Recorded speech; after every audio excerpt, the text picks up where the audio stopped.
সামনে এডিসি নির্বাচন, দিনক্ষণ অলরেডি ঘোষণা হয়ে গেছে, এখন প্রচার চলছে। রাজ্য সরকারে আছে বিজেপি, টিপ্রামথা, আইপিএফটি, এই তিনটি দলের জোট সরকার। কিন্তু এডিসি নির্বাচনে তারা আলাদা আলাদা করে প্রতিদ্বন্দ্বিতা করছেন। এই বিষয়ে আপনার কি মন্তব্য থাকবে?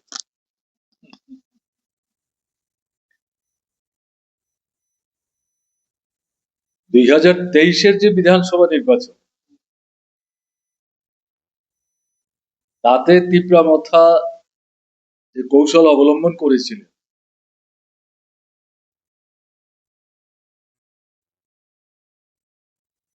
জনগণের মধ্যে 5 বছরের ব্যবধানে বিজেপি সরকারের যে কাজকর্ম, 18 নির্বাচনে দেওয়া প্রতিশ্রুতি, সরকারে এসে সব ভুলে যাওয়া, উল্টো পথে যাওয়া, একদলীয় স্বৈর শাসন কায়েম করা, দুর্নীতির পঙ্কে নিমজ্জিত হওয়া এবং উন্নয়ন বলতে কিছু নাই, শূন্য। তাতে এই সরকারের উপর থেকে মানুষের আস্থা উঠে যাচ্ছিল। কিন্তু তীব্রামথা বিজেপির সঙ্গে সমঝোতা করেই তো দল তৈরি করলো। বিজেপি দলের নেতারাই রাজ্যের বাইরে বুক ঠুকে তারাই এটা দাবি করে পাবলিকলি, এটা আমাদের তৈরি করা কথা। সেই পরিস্থিতিতে বিজেপির পক্ষে 23-এর নির্বাচনে জয় হাসিল করে সরকারে ফিরে আসা কঠিন ছিল। এখন তাহলে বিকল্প কি? বামফ্রন্ট, প্রধান শক্তি মার্ক্সবাদী কমিউনিস্ট পার্টি, তার সমর্থনের যে মূল ভিত্তি গরিব, মধ্যবিত্ত, নিম্নবিত্ত, উপজাতি এবং অনুপজাতি উভয়াংশ। এই পরিস্থিতিতে তীব্রামথা কৌশল অবলম্বন করলেন সিপিআইএম এবং তার নেতৃত্বে বামফ্রন্ট, একে সরকারে আসতে দেওয়া যাবে না, বিজেপিকেই সরকারে থেকে যাওয়ার সুযোগ করে দিতে হবে। আর এটা করতে গেলে পর সিপিআইএম কে আটকাতে গেলে তীব্রামথার যে ক্ষমতা বা শক্তি, তাতে তাদের মধ্যে একটা বিশ্বাস তৈরি হয়েছে উপজাতিদেরকে তারা বিভ্রান্ত করতে পারবে। তখন পর্যন্ত তাদের মধ্যে এটা একটা ধারণা, কারণ 21-এ হয়েছে এডিসি নির্বাচন, আর 24-এ হচ্ছে, 23-এ হচ্ছে বিধানসভা নির্বাচন, 1.5 থেকে 2 বছরের ব্যবধান। তাই দেখা গেল তারা প্রকাশ্যে প্রচারে বামফ্রন্ট, মার্ক্সবাদী কমিউনিস্ট পার্টি, বিজেপির এই যে জনবিরোধী স্বৈরাচারী কার্যক্রম, দুর্নীতি, কথার খেলা, এগুলো ব্যাপকভাবে মানুষের সামনে উপস্থিত করে বিকল্প বামফ্রন্ট তাকে জয়যুক্ত করার বক্তব্য নিয়ে যাচ্ছিলেন। এখানটাতে তীব্রামথা তারা নিজেরা ভোট চাইছিল, 44টা আসন মতো তারা দাঁড়িয়েছিল, 42টা আসন। তারা নিজেরা বলছে আমরা তো উপজাতিদের জন্য কাজ করছি, তাহলে তার জন্য 20টা আসন। এর বাইরে গিয়ে তারা আরো 22টা আসনে দাঁড়ালো, এবং লক্ষ্য করলে দেখা যাবে সেইগুলোতে যেখানে উপজাতি অংশের ভোটার পুরোপুরি নির্ণায়ক না হলেও, ডিসাইডিং ফ্যাক্টর না হলেও, কিন্তু উল্লেখ করার মতো ভোট। কাজে তাদের টার্গেটটা হলো কৌশলের দিক থেকে বিজেপির বিরুদ্ধে মানুষের যে ক্ষোভ, এটাকে আমাদের পক্ষে প্রশমিত করার চেষ্টা করা লাভ হবে না। কাজেই এই ক্ষোভের কথা মনে রেখে এরাও বিজেপির বিরুদ্ধে কথা বলতে শুরু করবে হই হুল্লোড়ি করে। এবং মূল লক্ষ্যটা হলো উপজাতি ভোটার যাতে মার্ক্সবাদী কমিউনিস্ট পার্টি বামপন্থী ফ্রন্টের দিকে ঘুরে আসতে না পারে, এই কৌশল নিয়েছিল। হ্যাঁ, এই কৌশলে তারা তো 23-এর নির্বাচনে সফল হয়েছে। এরা নিজেরা 13টা আসন পেল। বিজেপির ভোট অনেক কমেছে, আসন কমেছে, কিন্তু এই দুই পক্ষ মিলে সরকারটাকে টিকিয়ে রাখলো। এখন আমি এই কারণেই যেটা বলছি, এবারকার এডিসি নির্বাচনে অনেক কথাবার্তা তাদের মতো হয়েছে, সমঝোতা, আসন ইত্যাদি নিয়ে টিয়ে, কিন্তু শেষ পর্যন্ত যেটা দেখা গেল, বিজেপিও 28 আসনে দাঁড়াচ্ছে, তীব্রামথ 28 আসনে দাঁড়াচ্ছে। এখন একে অপরের বিরুদ্ধে কথাবার্তা বলছে। আমাদের অভিজ্ঞতা ঠিক আছে, কিন্তু সাধারণ মানুষের কাছে যখন আমরা যেতে আরম্ভ করেছি এডিসি এলাকা, তারাই বলছে এই তো 23-এর নির্বাচনের মতো কৌশল, আবার আমাদেরকে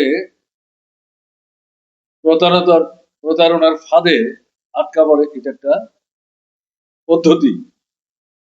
আমরা ঠকেছি, একবার বিজেপিকে ভোট দিয়ে বামফ্রন্টকে সরকার থেকে হটিয়ে আরেকবার আমরা ঠকলাম 23-এর নির্বাচনে তীব্রামথার প্রচারে বিভ্রান্ত হয়ে তীব্রামথা এই আসনগুলি জয়যুক্ত হতে সাহায্য করার মধ্য দিয়ে যারা শেষ পর্যন্ত বিজেপি পেটে ঢুকে গেল। এই কৌশল তো আমরা এবার সফল হতে দেব না, সাধারণ মানুষ বলছে। কাজেই লক্ষ্য করছেন ত্রিপুরার বিভিন্ন জায়গায় ইদানিং বিজেপির সাধারণ সমর্থক কর্মী এবং তীব্রামথার সাধারণ সমর্থক কর্মী, তাদের মধ্যে সংঘর্ষ হচ্ছে, রক্তপাত হচ্ছে, আহত হচ্ছে, জখম হচ্ছে, পুলিশও মার খাচ্ছে, কালকে যেমন কমলপুরে হলো। নেতারা কিন্তু মোটামুটি যার যার জায়গায় আছে। তো এগুলোর মধ্য দিয়ে উভয় দলই কিন্তু এক্সপোজ হচ্ছে,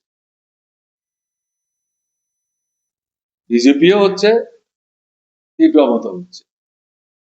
এবং তীব্রামথা বিশেষভাবে বলা যায় তার চেহারাটা উন্মোচিত হতে এই কৌশলের মাধ্যমে তারাই কিন্তু সাহায্য করেছে। কাজেই প্রশ্ন যদি আপনার এটাই হয়, এর থেকে চট করে এই মুহূর্তে চূড়ান্ত কোনো উপসংহার টানতে যাওয়া ঠিক হবে না। আমাদের ধারণা, ভোট যদি ঠিক মতো হতে পারে, নিজের ভোট যদি ভোটার নিজে স্বাধীনভাবে প্রয়োগ করতে পারে, তাহলে পরে তার প্রতিফলন ভোটের বাক্সে ঘটবে এবং পরিস্থিতির মধ্যে একটা পরিবর্তনের যে সম্ভাবনা সৃষ্টি হয়েছে, তার প্রতিফলন ঘটবে বলেই তো মনে হয় মানুষের কথায় আমি বলছি। কাজেই সেদিক থেকে বারবার একই কৌশল কাজ করে না। নদীর জল বহমান,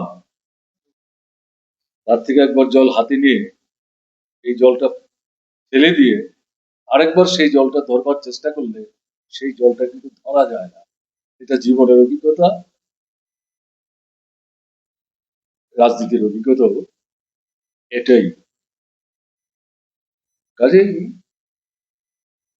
আমাদের অপেক্ষা করতে হবে একটা ইতিবাচক প্রত্যাশা। ত্রিপুরা রাজ্যে যে এডিসি গঠন হয়েছে সেটার পেছনে বামফ্রন্টের কোনো ভূমিকাই ছিল না বা বামফ্রন্ট এডিসির পক্ষে ছিল না, এরকম অভিযোগ আপনাদের বিরুদ্ধে করা হয় বা এরকম প্রচার আমরা দেখতে পাই।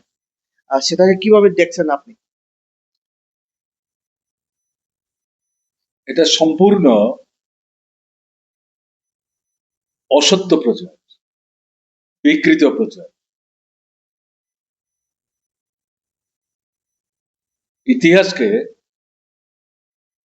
নিজেদের মন গড়া ভাবনা দিয়ে উপস্থিত করে নিজেদের যে দুর্বলতা, এটা ঢাকবার জন্য অপপ্রয়াস। এবং আমার নিজের ধারণা এটা মূলত করছে পুরনো যারা, তাদেরকে বিভ্রান্ত করার সুযোগ নাই, কারণ তারা তো জীবনের অভিজ্ঞতাই দেখেছে।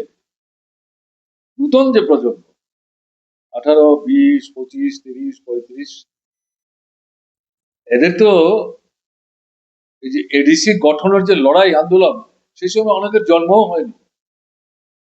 এর জন্য তাদেরকে দায়ী এবং দোষী করা সঠিকও না। এবং এদের সংখ্যাটা বাড়ছে। ফলে যারা এই প্রচারটা করছে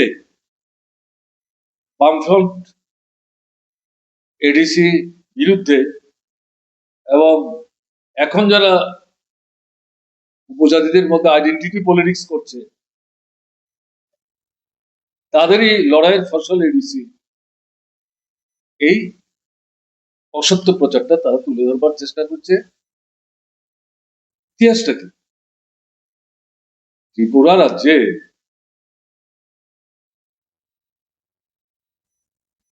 উপজাতি অধ্যুষিত এলাকা নিয়ে স্বশাসিত শাসনের একটা ব্যবস্থা তৈরি করে উপজাতি জনগণের স্বাধীন গণতান্ত্রিক দৃষ্টিভঙ্গি নিয়ে সেই এলাকা অর্থনৈতিক, সামাজিক, রাজনৈতিক, শিক্ষা, সংস্কৃতি সব মিলিয়ে তুলনামূলকভাবে পিছিয়ে থাকা উপজাতি জনগণের ক্রমান্বয়ে উন্নতি অগ্রগতির সাথে এই যে স্বশাসনের ব্যবস্থা করা, যেটাকে আমরা এখন এডিসি বলছি, এই দাবি তো প্রথমে উত্থাপন করেছে মার্ক্সবাদী কমিউনিস্ট পার্টি এবং উপজাতি গণমুক্তি পরিষদ। এবং এই উপজাতি গণমুক্তি পরিষদের মানে প্রতিষ্ঠাতার সভাপতি, এবং তিনি একাধারে মার্ক্সবাদী কমিউনিস্ট পার্টির নেতা, ত্রিপুরার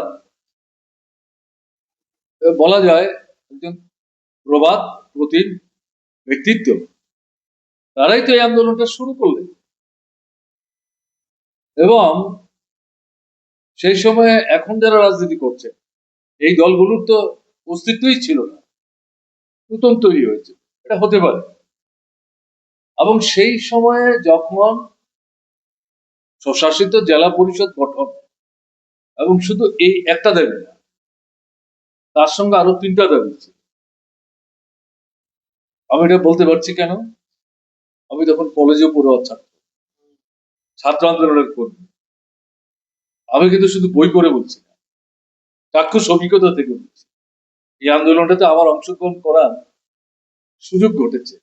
এটা আমার কাছে একটা গর্বের অনুভূতি, তার জন্য আমি খুব দায়িত্ব নিয়েই কথাগুলি বলতে পারছি। সেই সময়ে উপজাতি যুব সমিতি তৈরি হয়েছে, এবং এটা 1967 সাল। কংগ্রেস যখন দেখলো উপজাতিদের মধ্যে তাদের শক্তি খুব দুর্বল, অনুপজাতিদের মধ্যে তাদের শক্তিটা তুলনামূলকভাবে ভালো, বিশেষ করে উদ্বাস্তু হয়ে যারা দেশ ভাগের পর ত্রিপুরা এসেছিলেন, এই অংশকে কেন্দ্রের সরকারের দোহাই দিয়ে এদের সঙ্গে টানার চেষ্টা করেছে, এবং একটা বড় অংশ তাদের সঙ্গে ছিলেন, এটা অস্বীকার করা যাবে না। কিন্তু মার্ক্সবাদী কমিউনিস্ট পার্টি যখন উপজাতি অনুপজাতি নির্বিশেষে গরিব মানুষের স্বার্থে লড়াইটা করতে শুরু করলো, অর্থনৈতিক, সামাজিক, রাজনৈতিক, কৃষি, শিক্ষা, স্বাস্থ্য, চাকরি এসব নিয়ে, তখন এই কংগ্রেস সরকারের ছিল।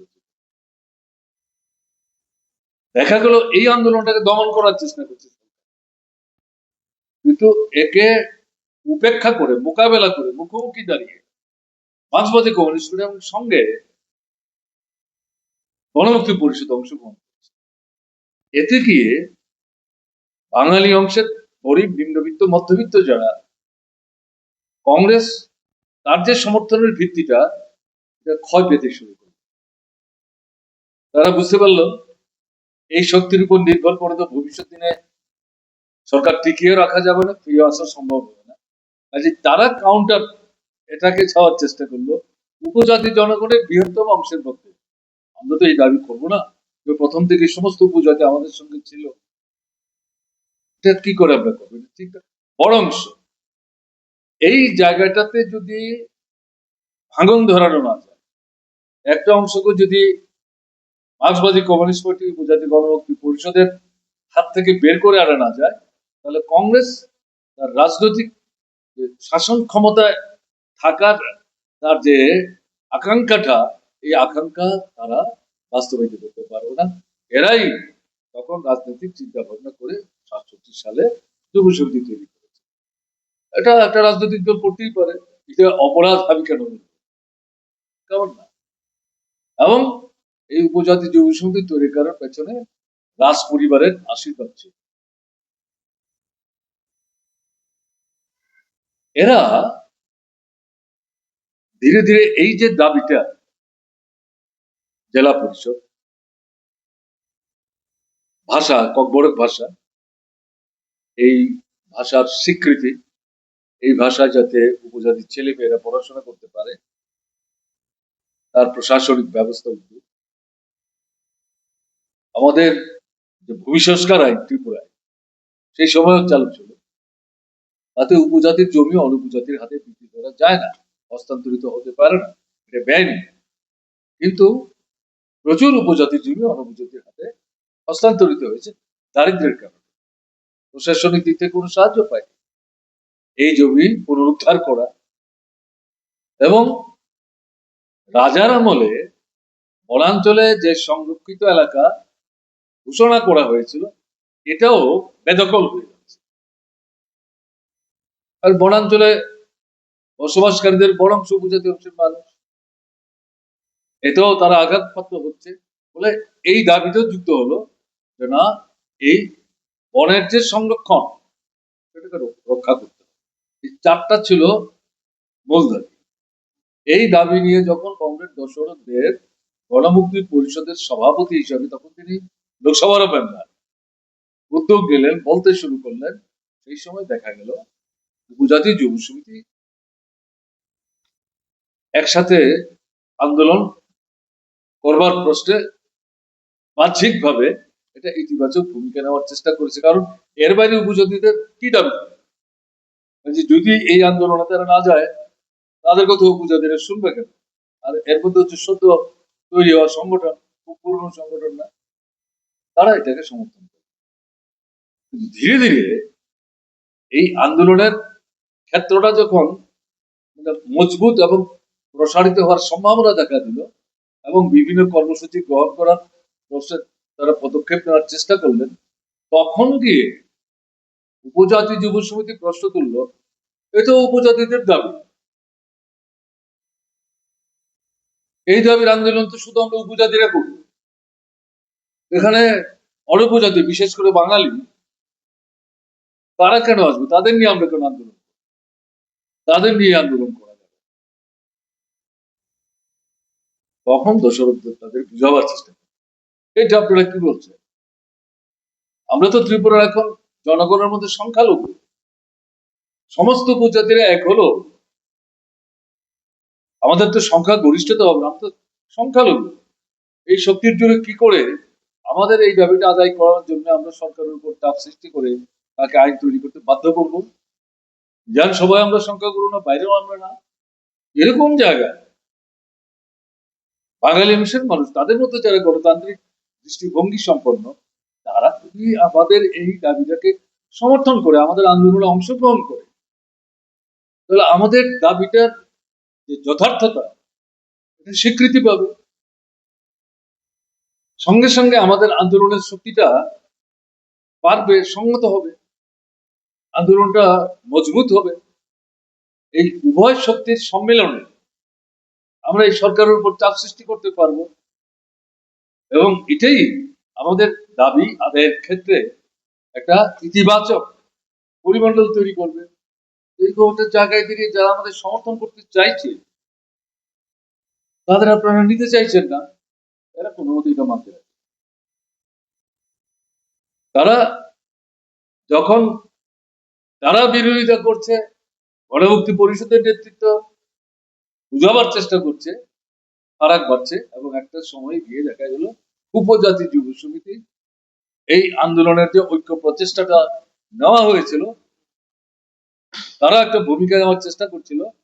একটা সময় এসে প্রকৃত ময়দানে আন্দোলনটা যখন শুরু হওয়ার মুখে নিজেদেরকে সরিয়ে নিয়ে গেল, এবং শুধু সরিয়ে নিয়ে গেল না, তারা ত্রিপুরার বিভিন্ন জায়গায় ঘুরে ঘুরে সভা সমাবেশ করতে শুরু করল কংগ্রেস সরকারের। এবং তাদের মূল বক্তব্য কি, যে আমাদের উপজাতিদের আন্দোলনের মধ্যে বাঙালিদের টেনে আনা হচ্ছে, আমরা এটার বিরোধিতা করছি, আমরা উপজাতিরই একই আন্দোলনটা করতে চাইছি, কিন্তু গণমুক্তি পরিষদ, মার্ক্সবাদী কমিউনিস্ট পার্টি, তারা এটাকে সমর্থন করছে। এবং এদের এই প্রচারটার মূল লক্ষ্যটা ছিল বাঙালি বিদ্বেষ তৈরি করা, আর উপজাতিদেরকে একটা অন্তর্মুখী চিন্তায় আবদ্ধ করে সামগ্রিক গণতান্ত্রিক আন্দোলনের যে পরিমণ্ডল, তার থেকে আইসোলেট করা, বিচ্ছিন্ন করে রাখা, এবং এতে সুবিধা কার? শাসক কংগ্রেসের সুবিধা। ওই সময় এটা যখন তারা করলো, গণমুক্তি পরিষদ পিছিয়ে গেল না। গণমুক্তি পরিষদের তরফ থেকে তারা একটা গণতান্ত্রিক কনভেনশন ডাকে। তৎকালীন সময়ে এখনকার যেটা শিশু উদ্যান, তাতে একটা কমিউনিটি হচ্ছিল। তখন আগরতলা শহরে তেমন বড় সড়ো হল টল এখন যা হয়েছে, তখন তো এগুলি ছিল না। এই হলে সভা সমাবেশ বা সম্মেলন ইত্যাদি আমরা তখন করতাম। তো সেই জায়গাতে একটা কনভেনশন বা সম্মেলন আহ্বান করলেন। তাতে কাদের ডাকলেন? উপজাতি অনুপজাতি উভয় অংশের মধ্যে গণতান্ত্রিক যে সংগঠনগুলো, ছাত্র, যুবক, মহিলা, কৃষক, এমন না, তখন ক্ষেত মজুর সংগঠন হয়নি সেভাবে, শ্রমিকদের নানা সংগঠন, আজকে যত সংগঠন, শ্রমিকদের তত সংগঠন তখন ছিল না। শিক্ষক কর্মচারী আন্দোলন বিকশিত হচ্ছে, এবং তাদের মধ্যেও নানা ধরনের সংগঠন, তাদেরকে তারা আহ্বান করলেন গণমুক্তি পরিষদের সভাপতি হিসেবে। সেই কনভেনশনে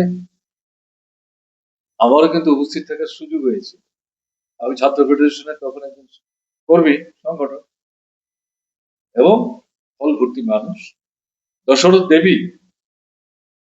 আহ্বায়ক হিসেবে কেন এই সভাটা ডাকা হলো, এটা ব্যাখ্যা করে বলব। আমাদের এই অবস্থান, আর উপজাতি যুব সমিতি তারা ভিন্ন অবস্থান নিয়ে এই যুক্তিসঙ্গত দাবি আদায়ের প্রশ্ন, যে বৃহত্তর আন্দোলন গড়ে তোলার প্রয়াস, এটাকে নস্যাৎ করার চেষ্টা নিয়ে তারা বিভিন্ন জায়গায় ছড়িয়ে মানুষকে বিভ্রান্ত করার চেষ্টা করছে, এবং উপজাতিদেরকে বিশেষ করে তারা বিভ্রান্ত করার চেষ্টা করছে, এবং একটা বাঙালি বিদ্বেষী মনোভাব তারা তৈরি করছে, যেটা কোনো মতেই ত্রিপুরার জন্য সহায়ক না। ত্রিপুরায় উপজাতিদের বাদ দিয়ে বাঙালির চিন্তা যেমন করা যায় না, বাঙালিদের বাদ দিয়ে উপজাতিদের চিন্তা করা যায় না। উভয়ের সম্মিলিত প্রচেষ্টায় উভয়ের অগ্রগতি, উভয়ের উন্নতি, ত্রিপুরার উন্নতি। কাজেই আমরা চাই এই 4 দফা দাবি নিয়ে সবাইকে একসাথে করে বৃহত্তর আন্দোলন করতে হবে। তার জন্য আপনাদের আমরা ডেকেছি। আমরা আপনাদের কাছে আমাদের এই প্রস্তাব রাখলাম, আপনারা খোলা মন নিয়ে আপনাদের বক্তব্য রাখুন। তার এই বক্তব্যের পর যারাই উপস্থিত ছিলেন, বিভিন্ন সংগঠন, তাদের নেতৃত্ব কথা বলবেন সভা মঞ্চে, এবং সবাই দুহাত তুলে সমর্থন করেছে যে আপনারা এই আন্দোলন সঠিক আন্দোলন করছেন, এটা উপজাতি জনস্বার্থে, উপজাতি অন্নবচলের ঐক্যকে সুদৃঢ় করার সাথে সংগতিপূর্ণ, সামগ্রিক ত্রিপুরার অগ্রগতির জন্য অত্যন্ত আবশ্যিক, এবং এটা ঐক্যবদ্ধভাবেই করতে হবে। আপনাদের অবস্থান সঠিক, তাকে আমরা সমর্থন করি। আপনারা অগ্রসর হন, আমরা সর্বতোভাবে সক্রিয়ভাবে এই আন্দোলনে আপনাদের আহ্বানে সাড়া দিয়ে আমরা অংশগ্রহণ। তারপরেই সেই কনভেনশনের মধ্যে একটা ঐক্য মঞ্চ তৈরি হয়, কমিটি তৈরি হয়। এই যে বিভিন্ন সংগঠনগুলি গেল, সেই সংগঠনগুলি এক দুজন করে নেতৃত্বকে যুক্ত করে। আমার নিজের এখনো বলে আছে, ছাত্র ফেডারেশনের একজন কর্মী বা সংগঠক হিসেবে এই কমিটিতে আমারও অংশগ্রহণ করার ব্যবস্থা তারা করে দিয়েছে, এবং সেই কমিটি পরবর্তী সময় বসলেন, আলোচনা করলে তারা প্রথম কর্মসূচি নিলেন, এই যে অপপ্রচারটা টিউজেস করার চেষ্টা করছে, সঙ্গে আরো কিছু শক্তি, তাদের নাম আমি এখন নাই বা উল্লেখ করলাম, এই অপপ্রচারের বিরুদ্ধে জনগণের মধ্যে যে বিভ্রান্তি তৈরির প্রয়াসটা, এটা তো আমাদের জবাব দিতে হবে, কাউন্টার করতে হবে। এটা অযৌক্তিক এবং এটা ক্ষতিকারক, ঐক্য বিনাশী, এটা কোনো মতেই উপজাতির স্বার্থে না।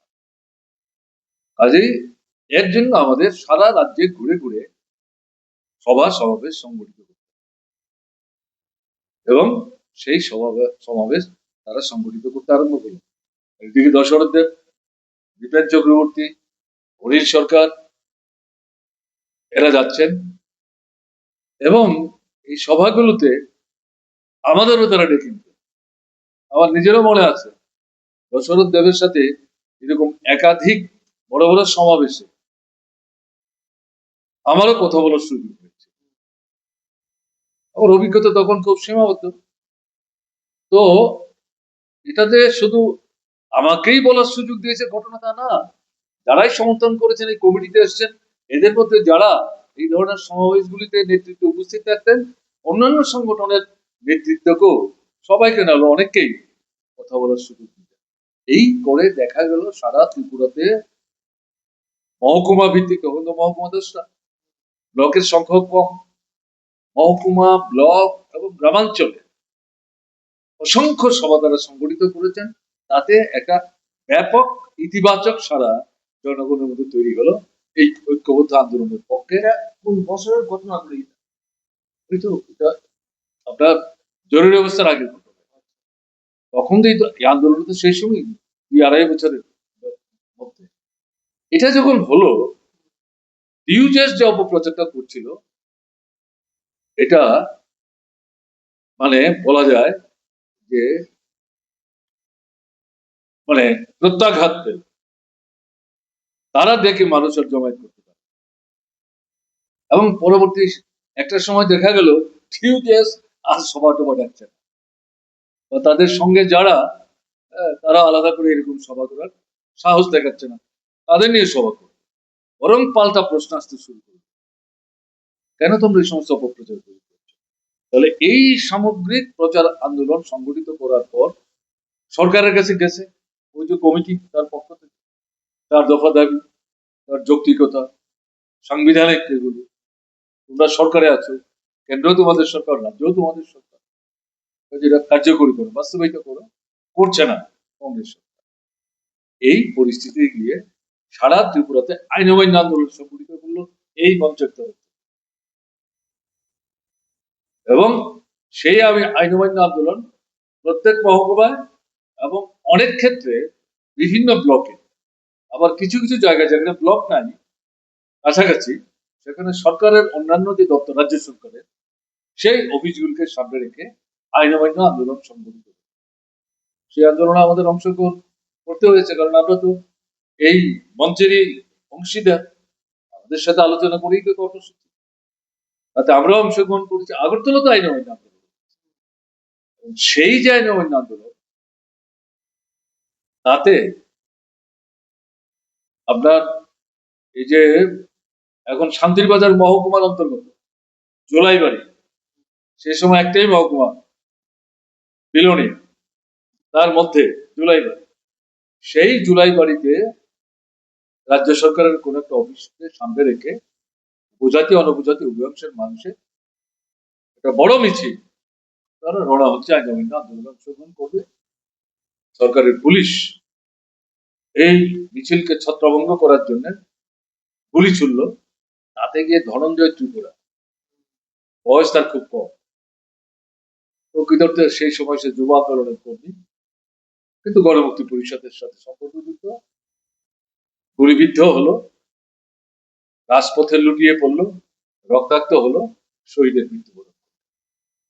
এবং এখনো সেই দিনটি স্মরণে রেখে তার স্মৃতির প্রতি শ্রদ্ধা দেখাবার জন্য তাকে 4 দফা দাবির আন্দোলন তো বিশেষ করে এর মধ্যে যেহেতু ভাষার বিষয়টা ছিল, তাকে সেই অর্থে চিহ্নিত করার চেষ্টা হয় ভাষা আন্দোলনের সঙ্গে, তাকে আমরা শ্রদ্ধা জানাই। এই হচ্ছে আন্দোলনের ইতিহাস। এবং এই আন্দোলন একটা দারুণ সাফল্য অর্জন করলো।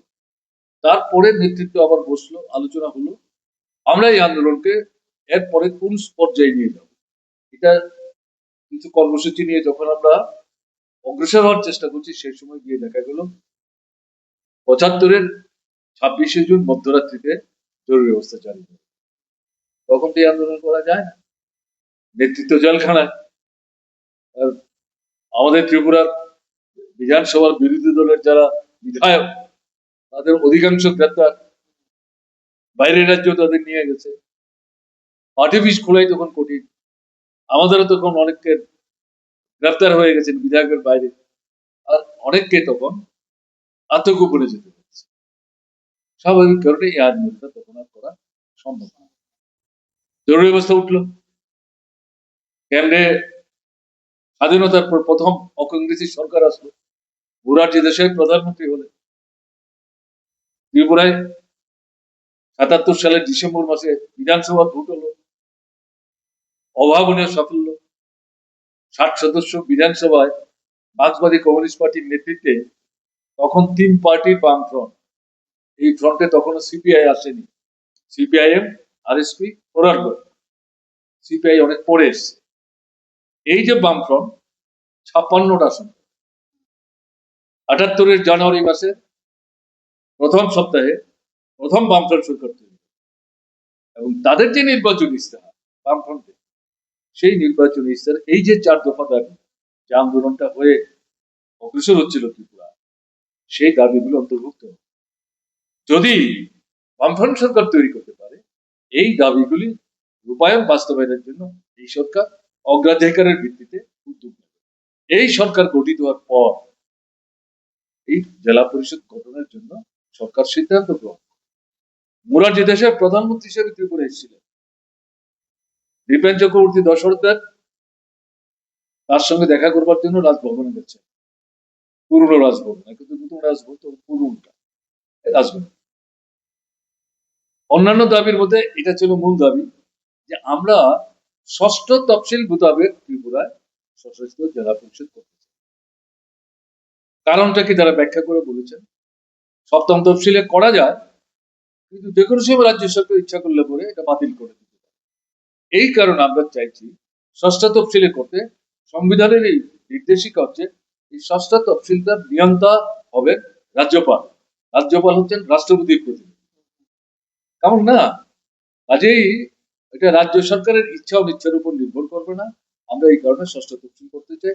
6ষ্ঠ তফসিলে জেলা পরিষদ উত্তর পূর্বাঞ্চলের প্রধানত আসামের কিছু এলাকা এবং আরো এক দুইটা রাজ্যে চালু হয়েছে, ত্রিপুরা তখন ছিল না।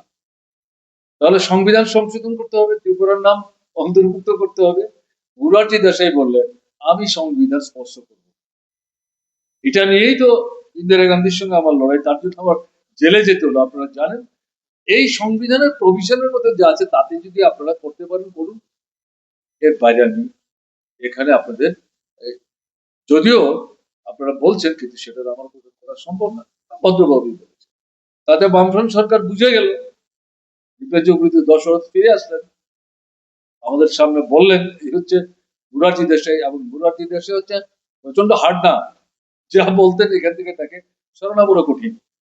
এই জায়গায় আমরা যদি বসে থাকি ষষ্ঠ তফসিলের জন্য, তাহলে কিন্তু জেলা পরিষদ গঠন করতে সময় অনেক চলে যাবে।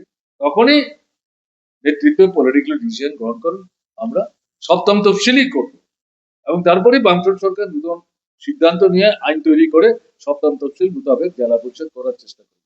এবং এখানের অভিজ্ঞতা কি, এই জেলা পরিষদের গঠনের আইন তৈরি করে নির্বাচন করার প্রস্তুতি যখন বামফ্রন্ট সরকার শুরু করলো, এই নির্বাচনটা ভণ্ডুল করবার জন্য উপজাতি যুব সমিতি ঢুকে নিল।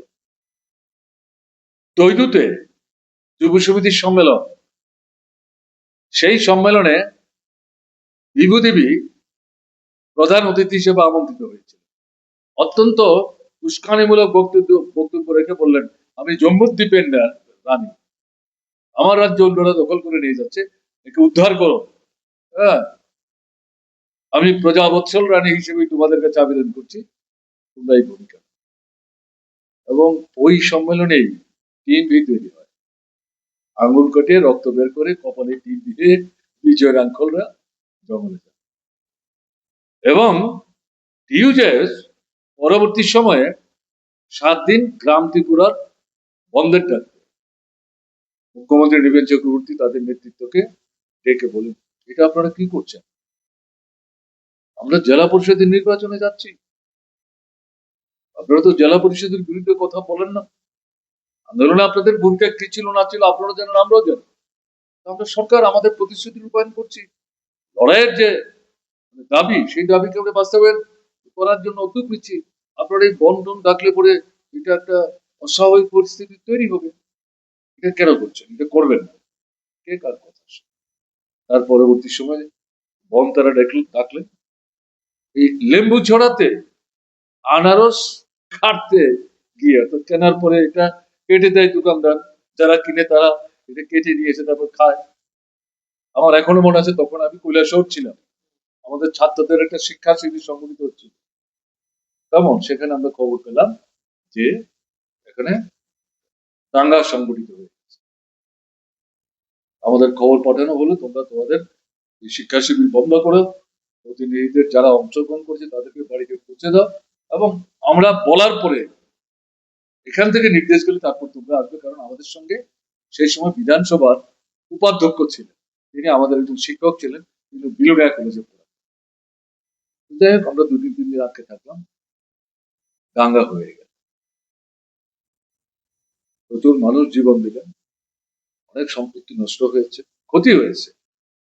এটাকে আবার একটা জায়গায় আনতে সময় লাগে, কিন্তু উপজাতি অনুপজাতি আবার একটা জায়গায় আসে। চিলড্রেন্স পার্কে মিটিং হলো, এবং সেখান থেকে আবার বলা হলো জেলা পরিষদ নির্বাচন, তারপর নির্বাচন, বামফ্রন্টকে মানুষ ভোট দিয়ে জয়যুক্ত। যারা এখন এগুলো বলছে যে বামফ্রন্টের কোনো ভূমিকা নাই, বিরোধিতা করেছিল। হ্যাঁ, বামফ্রন্ট বিরোধিতা করেছে, ভালোই হলো আপনি এই প্রশ্ন করাতে। আমি যা বললাম, আমি যদি বলি আরো 1 ঘন্টা বলা যাবে এই বিষয়ে, আপনি এত সময় দেবেন না, আমিও বলবো। প্রাসঙ্গিক মূল যে বিষয়গুলো, আমার প্রত্যক্ষ এই আন্দোলনে অংশগ্রহণ করার গৌরবজনক মানে অভিজ্ঞতা, এটা আমি সংক্ষেপে উল্লেখ করলাম। নতুন যাদেরকে দিয়ে কথাগুলো বলানো হচ্ছে, তাদেরকে আমি দায়ী করছি।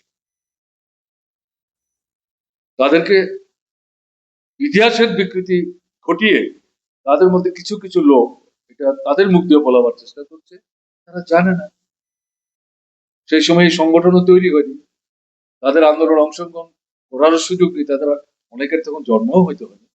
তাদেরকে আমি দায়ী করছি। আমার আবেদন থাকবে তাদের কাছে, প্রকৃত ইতিহাস জানবার চেষ্টা করুন, সত্য জানবার চেষ্টা করুন, সঠিক জিনিস জানবার চেষ্টা করুন। এই লড়াই সংগ্রামে কার কি অতীত দিনের ভূমিকা ছিল, এবং আজও তারা কি ইতিবাচক অবস্থান নিয়ে অগ্রসর চেষ্টা করছেন, এটা উপলব্ধি করতে হবে। না হলে এতে সুযোগ হবে কার? যারা উপজাতিদের উন্নয়ন চায় না, উপজাতি অনুপজাতির ঐক্যকে সুদৃঢ় করতে চায় না, গণতান্ত্রিক আন্দোলনের বিকাশ চায় না, তাদের অর্থনৈতিক সামাজিক সমস্যা থেকে তাদের মুক্তি অব্যাহত হতে চাইছেন, এর থেকে অব্যাহতি পেতে চাইছেন, এটা যারা চান না, মুখে অনেক বলেন, মনের দিক থেকে চান না, তাদেরকে সাহায্য করা হবে, তাদের হাত শক্তিশালী করা হবে, এটা করা ঠিক।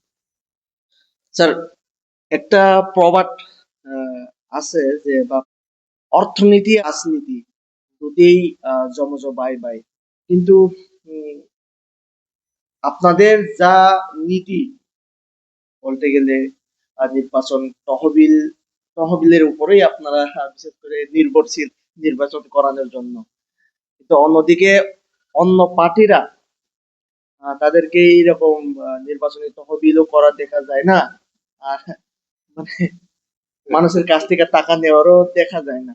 অন্য পার্টি বরং মানুষকে প্রলুব্ধ করার জন্য টাকা দেয়। আর আমাদের বিরুদ্ধে অভিযোগ হচ্ছে আপনারা কি মানুষের কাছ থেকে চাঁদা চান, এইটাও বলতে চাইছে। মানে কেনই প্রশ্নটা তুলছে? মানে নির্বাচন করতে গেলে তো আমি প্রথমে শুরু করলাম না, রাজনীতি আর অর্থনীতি দুটোই জমজমায়। তাহলে কি করে হবে? এদের সঙ্গে প্রতিযোগিতায় পারবেন কি? দেখুন, একটা জিনিস বুঝবার চেষ্টা করবেন, আমরা গরিব, মধ্যবিত্ত, নিম্নবিত্ত, হিন্দু, মুসলমান, বৌদ্ধ, খ্রিস্টান, উপজাতি, অনুপজাতি নির্বিশেষে তাদেরকে শোষণের হাত থেকে তারা যাতে মুক্তি পেতে পারে, মানুষের সম্মান নিয়ে, মর্যাদা নিয়ে, শিখ দ্বারা উঁচু করে সমাজ জীবনে নিজেদের প্রতিষ্ঠিত করতে পারেন, এই লক্ষ্য নিয়ে আমাদের সংগ্রাম। এবং এটা করতে গিয়ে আমরা যেটা বলছি, পুঁজিবাদী ব্যবস্থা, শোষণ ভিত্তিক ব্যবস্থা। মুসলিমরা যারা কোটিপতি, তারাই প্রত্যক্ষ পরোক্ষভাবে সরকারকে তারা নিয়ন্ত্রণ করেন, তাকে কাজে লাগিয়ে তাদের এই শোষণ ব্যবস্থাটা অব্যাহত রাখার চেষ্টা করেন। এরা দেশের ভিতরে লুণ্ঠন করেন, এই সরকারটাকে কাজে লাগিয়ে তারা দেশের বাইরে গিয়েও বাজার লুণ্ঠন করার চেষ্টা করেন। তাহলে আমরা যে বলছি শ্রেণীহীন শোষণমুক্ত ব্যবস্থা, এদের হাত থেকেই তো আমরা রাষ্ট্রকে উদ্ধার করতে চাইছি, এদের হাত থেকেই তো শোষিত মানুষকে মুক্ত করতে চাইছি। এটা করতে গেলে পরে আপনি যেটা বললেন, এরা দুহাত ভরে টাকা দেয় বিভিন্ন রাজনৈতিক দলকে, তারা সেই টাকা দিয়ে ভোটারকে প্রলুব্ধ করে ভোট কিনবার চেষ্টা করে, আপনারা সেই গরিব মানুষের কাছে ভোটের জন্য গিয়ে চাঁদা চান, তাহলে কি করে হবে? কোথায় আপনাদের পোস্টার, কোথায় আপনাদের ফ্ল্যাগ, কোথায় আপনাদের সাজসজ্জা? ওরা তো সমস্ত অঢেল সাজসজ্জা নিয়ে নামছে, একটা জায়গায় 10টা গাড়ি, আপনাদের তো একটা গাড়িতে 4 জন 5 জন করে যেতে হয়, কি করে হবে? অনেকে তো গাড়িতেই নেই। এই জায়গায় দাঁড়িয়ে যেটা বলছি, এখানে বুঝতে হবে যাদের বিরুদ্ধে লড়াই, তাদের লুণ্ঠনের হাত থেকে মানুষকে আমাদের বাঁচাতে চাই, তাদের হাত থেকে রাষ্ট্রশক্তিকে উদ্ধার করতে চাই, তাদের কাছ থেকে অর্থানুকূল্য নিয়ে যাদেরকে তারা শোষণ করছে, যারা নির্যাতিত হচ্ছে, তাদেরকে মুক্ত করার সংগ্রাম করার কথা বলে এটা প্রহসন হবে না? এটা তো সত্যের অপলাপ। এটা কি করে হয়? আমরা প্রহসনাত্মক রাজনীতিতে বিশ্বাস করি, আমরা একটা নীতিনিষ্ঠ রাজনীতি করার চেষ্টা করি, আমাদের একটা মতাদর্শের ভিত্তি আছে। সেই জায়গায় জনগণের শক্তির উপরই আমরা আস্থা রাখি, বিশ্বাস রাখি, শ্রদ্ধা রাখি।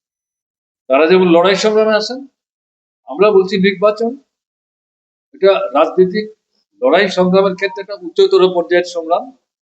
এই সংগ্রাম করতে কিছু পয়সা করি লাগে, এটাও আপনাদের জয় নিশ্চিত করতে হবে, আপনাদের স্বার্থের প্রতিনিধিদের জয়ী করতে হবে, যাতে তারা যে প্রতিষ্ঠানের নির্বাচন, সেখানে আপনাদের ভোটে নির্বাচিত হয়ে সেখানে গিয়ে আপনাদের কথাগুলি বলতে পারে। এটা করতে গেলে পরে আমাদের তো কিছু পয়সা কড়ি লাগবে, পোস্টার লাগবে, আগে আমরা ভোটার স্লিপ দিতাম, এটা তৈরি করতে পয়সা লাগবে, এমন না? এমনকি ভোটার তালিকাও কিনতে হতো, ফ্ল্যাগ বানাতে হবে, মাইক বাজাতে হবে, গাড়ি ঘোড়া লাগবে। যারা দিবারাত্র পরিশ্রম করছে এই সময় বাড়িঘর ছেড়ে, তাদের অন্তত কিছু ডাল ভাত খাওয়ার ব্যবস্থা করতে হবে, কোথায় পাবে? আমাদের তো টাকশাল নাই, আপনাদের কাছে যেতে হবে। বলে আপনার সামর্থ্য মতো, সাধ্য মতো, স্বতঃপ্রণোদিত, স্বেচ্ছায় আপনি যা সাহায্য করবেন, এটাকে আপনার দান হিসেবে আমরা গ্রহণ করব। যা পাবো এটার উপর ভিত্তি করে আমাদের পরিকল্পনা হবে, কত ফ্ল্যাগ হবে, কত পোস্টার হবে, হ্যাঁ, কত মাইক হবে, কত গাড়ি হবে। তো ওদের সঙ্গে এই প্রতিযোগিতায় যাওয়াটা আমাদের লক্ষ্য না। তাদের সঙ্গে আমাদের প্রতিযোগিতা হচ্ছে রাজনীতি, তাদের সঙ্গে আমাদের প্রতিযোগিতা হচ্ছে কর্মসূচি, তাদের সঙ্গে আমাদের প্রতিযোগিতা হচ্ছে লড়াই। কাজেই আপনি যেটা বলছেন যে টাকা ছাড়া কি করে হবে, হ্যাঁ, এটা একটু সমস্যা হয়, কিন্তু মানুষই ঠেলে নিয়ে যায় আমাদের, তাদের উপর আস্থা রেখেই আমরা এগিয়ে যাওয়ার চেষ্টা করছি। মানে এখনো সেই দিতেই আপনারা থাকবেন। এক্স্যাক্টলি, আমরা এখান থেকে কি করে সরবো? তাহলে তো আমরা এই কি জানি বলে, একটা আইন তৈরি করেছিল বিজেপি সরকার, ইলেকশন বন্ড, কে প্রতিবাদ করলো? মার্ক্সবাদী কমিউনিস্ট পার্টি, তারপর অন্যান্য বামপন্থী দল। আমরা বলেছি এটা সংবিধান বিরোধী, কালোবাজারিরা এখন টাকা দেবে, তাদের থেকে টাকা নিয়ে ভোট করবে, তাদের বিরুদ্ধে কথা বলা যাবে? কি হচ্ছে শেষ পর্যন্ত? আজ থেকে বেশ কয়েক মাস আগে সুপ্রিম কোর্ট, এখন যিনি চেয়ারপারসন আর সুপ্রিম কোর্টের চিফ জাস্টিস, তার আগে যিনি ছিলেন, তিনি বলে যেতে বাধ্য হয়েছেন এটা সংবিধান বিরোধী। আমরা যা বলেছিলাম এটা বাতিল করেছে। এখন আবার কৌশল করে বিজেপি আরেক ধরনের কমিটি তৈরি করে তাদের কাছ থেকে টাকা নিচ্ছে, এবং দেখা যাচ্ছে যাদের কাছ থেকে টাকা নিচ্ছে তাদের কাছ থেকে প্রায় 80 থেকে 88 ভাগ টাকা বিজেপির তহবিলে যায়, তারপরে কংগ্রেসে যায়, তারপর তৃণমূলে যায়, তারপর অন্যান্য কিছু দলে যায়। আমরা তাদের কাছ থেকে এক পয়সাও নেই না, তারা দিতে চাইলেও প্রশ্ন নাই।